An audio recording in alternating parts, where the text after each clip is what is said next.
ఏ వస్తువు ఎవరైనా తయారు చేయని ఆఖరికి అగ్గిపెట్టే సబ్బు బిల్లైనా ఉత్పత్తి చేసేవాడే ధరను నిర్ణయిస్తే ఆరుగాలం కష్టపడి పంట పండించి దుక్కి దున్ని పంట పండించి పంటను అమ్మడానికి వెళ్తే రైతు ధర నిర్ణయిస్తలేడు, కొనుగోలు చేసే దళారులు ధరలు నిర్ణయిస్తున్నారని రైతు కూలీ సంఘాలను కట్టి రైతాంగ ఉద్యమాలు మీరు చేస్తే కనీస మద్దతు ధర తీసుకొచ్చి దళారులను అడ్డు తొలగించి చట్టం చేసింది కాంగ్రెస్ పార్టీ. మిత్రులారా, ఆనాడు రిజాకర్లకు వ్యతిరేకంగా నిజాం నవాబులకు వ్యతిరేకంగా సాయుధ రైతాంగ పోరాటాన్ని నిర్మించి ఆనాడు 4000 మంది ఎర్ర జెండా వీరులు నేల కొరుగుతేనే ఆనాడు మీరు నిర్మించిన సాయుధ రైతాంగ పోరాటమే తెలంగాణ రాష్ట్రానికి హైదరాబాదు రాష్ట్రానికి విముక్తి కలిగించడానికి పునాదులు పడ్డాయి. దేశమంతా స్వతంత్రం వచ్చి స్వేచ్ఛ వాయువులను పీలుస్తున్నప్పుడు హైదరాబాదు రాష్ట్రం నిజాం రజాకర్ల కాళ్ళ కింద నలిగిపోతుంటే ఆనాడు ఈ ప్రజలకు విముక్తి కలిగించాలి, ఈ ప్రజలకు స్వేచ్ఛను ప్రసాదించాలి అని మొట్టమొదటి ప్రధానమంత్రి పండిట్ జవహర్లాల్ నెహ్రూ గారు సర్దార్ వల్లభాయ్ పటేల్ పోలీస్ యాక్షన్ ద్వారా నిజాం రజాకర్లను లొంగ తీసుకొని నిజాం రజాకర్లను దిగంతాలకు తరిమిన చరిత్ర ఈ ప్రాంతానికి ఉన్నది. ఆనాడు జరిగిన సాయుధ రైతాంగ పోరాటంలో పుచ్చలపల్లి సుందరయ్య గారు కావచ్చు, చెన్నంలేని రాజేశ్వరరావు గారు కావచ్చు, అలా చెప్పుకుంటూ వెళ్తే ఆ తర్వాత చంద్ర రాజేశ్వరరావు గారుతో పాటు ఆనాడు ఈ ప్రాంతానికి సంబంధించి స్వతంత్రం వచ్చిన తర్వాత కూడా భారత కమ్యూనిస్టు పార్టీ తరఫున పోరాటం చేసిన నల్లమల గిరిప్రసాద్ గారు, అదేవిధంగా శేషగిరిరావు గారు ఈ ప్రాంతం నుంచి ప్రాతినిధ్యం వహించారు. ఈ రోజు ఈ వేదిక మీద పువ్వాడ నాగేశ్వరరావు గారు కూడా ఉన్నారు, ఆనాడు సిపిఐ ఉద్యమాలలో పాల్గొన్న వాళ్ళు. మిత్రులారా, ఇవాళ ఒకే ఒక్క మాట నేను ఈ వేదిక మీద నుంచి మీకు విజ్ఞప్తి చేయదలుచుకున్నా.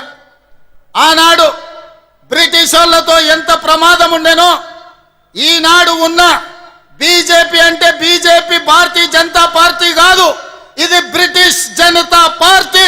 బ్రిటిషర్స్ విభజించు పాలించు పేదవాళ్ళను అణగదొక్కు అన్న ఆలోచన బ్రిటిషర్స్ నుంచి ఇచ్చిన ఆలోచనతోటే ఈనాడు మనల్ని అణిచివేయాలని చూస్తుంది. ఇవాళ పేదల కోసం, రైతు కూలీల కోసం, భూమి లేని నిరుపేదల కోసం యూపీఏ ప్రభుత్వంలో ఆనాడు కమ్యూనిస్టు కాంగ్రెస్ పార్టీ కలిసి జాతీయ ఉపాధి హామీ పథకాన్ని తీసుకొస్తే ఈనాడు జాతీయ ఉపాధి హామీ పథకాన్ని రద్దు చేసింది. గ్రామాల నుంచి వలసలు తగ్గినాయి చట్టం ద్వారా. గ్రామాలలో కూలీలు తమ కూలిని తాము నిర్ణయించే శక్తి జాతీయ ఉపాధి హామీ చట్టం ఇచ్చింది.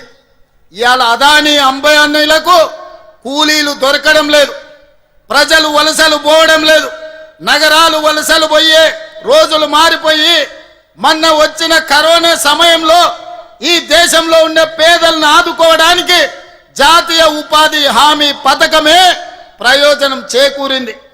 ఇవాళ నరేంద్ర మోడీ ప్రభుత్వం జాతీయ ఉపాధి హామీ పథకాన్ని తూట్లు పడిసి నిర్వీర్యం చేసి ఆ పథకాన్ని రద్దు చేయడం ద్వారా మళ్ళీ రైతులు, రైతు కూలీలు గ్రామాలు వదిలి పట్టణాలకు వలసపోయే పరిస్థితి. పట్టణాలకు వలసెళ్తే మళ్ళీ వెట్టి చాకిరి వస్తుంది. అదానీ అంబానీలకు అగ్వకు సగ్వకు కూలీలు దొరుకుతారు. అందుకే ఈనాడు నరేంద్ర మోడీ గారు ఈనాడు కార్పొరేట్ కంపెనీల చేతిలో కీలు బొమ్మగా మారి జాతీయ ఉపాధి హామీ చట్టాన్ని రద్దు చేసి మళ్ళీ మల్టీనేషనల్ కంపెనీలకు మన హక్కులను తాకట్టు పెట్టే ప్రయత్నం చేస్తున్నాడు. అందుకే మిత్రులారా, ఈనాడు దేశంలో మొదటి స్వతంత్ర ఉద్యమంలో బ్రిటిషర్స్ని ఈ దేశం నుంచి తరిమినాం. దానితోని మనకు స్వేచ్ఛ వచ్చినట్టు కాదు. నిజమైన స్వేచ్ఛ, కమ్యూనిస్టులు కోరుకున్న స్వేచ్ఛ, దోపిడీ ఆగాలి, పేదలకు మేలు జరగాలి, రైతు కూలీ హక్కులను కాపాడాలనేదే మీ పోరాటం. ఆ పోరాటానికి అండగా నిలబడ్డది కాంగ్రెస్ పార్టీ. మీ పోరాటాలను, మీ నినాదాలను చట్టాలు, శాసనాలు చేసి ఈ దేశంలో రైతాంగాన్ని ఆదుకున్న పార్టీ కాంగ్రెస్ పార్టీ. ఈరోజు ఈ దేశంలో రాజ్యాంగాన్ని మార్చడానికి, పేదల హక్కులను కొల్లగొట్టడానికి మొన్న జరిగిన ఎన్నికల్లో భారతీయ జనతా పార్టీ 400 సీట్లు అడిగింది రాజ్యాంగాన్ని సమూలంగా మార్చాలి అని. కానీ ప్రజలు, కమ్యూనిస్టులు, కాంగ్రెస్ పార్టీ, మా నాయకుడు రాహుల్ గాంధీ గారు అందరితో నిలబడి కాంగ్రెస్ కు అధికారం ఇవ్వండి, ఒకవేళ బీజేపీకి 400 సీట్లు ఇస్తే రాజ్యాంగాన్ని సమూలంగా మారుస్తారు, రిజర్వేషన్లు రద్దు చేస్తారని ప్రతి గ్రామానికి వెళ్ళి చెప్పిండు.